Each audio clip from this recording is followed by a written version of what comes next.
मोठी बातमी बघूयात। नागपुरात मुख्यमंत्री फडणवीसांच्या बाईक रॅलीसाठी भाजपकडून जय्यत तयारी करण्यात आलेली आहे। मुख्यमंत्र्यांच्या बाईक रॅलीसाठी जागोजागी स्वागताच्या कमानी उभारण्यात आलेल्या आहेत आणि स्वतः मुख्यमंत्री देवेंद्र फडणवीस हे बाईक चालवत या रोड शो मध्ये सहभागी होणार आहेत। याचा आढावा घेतला आमच्या प्रतिनिधीने, बघूयात।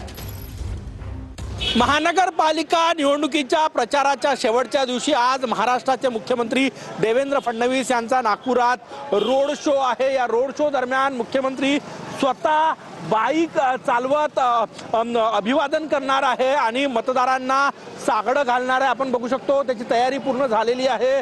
नागपुरातील भारत माता चौकातून ही रॅली सुरू होणार आहे आणि त्याची आकर्षक सजावट जी आहे ती या ठिकाणी करण्यात आलेली आहे। आपण हे दृश्य या ठिकाणी बघू शकतो।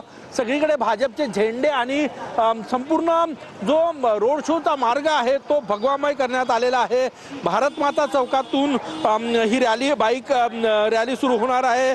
त्यानंतर 3 नळ चौक, शहीद चौक, टांगा चौक, गांधी पुतळा, बच्छराज व्यास चौक, महाल आणि महाल येथील छत्रपती शिवाजी महाराज चौकामध्ये या बाईक रॅलीचा समारोप होणार आहे। प्रचंड मोठा उत्साह आहे नागपुरात।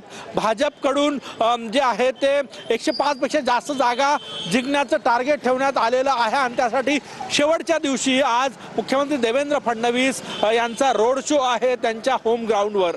कॅमेरामॅन सचिन सयामसह गजानन उमाटे, TV9 मराठी, नागपूर।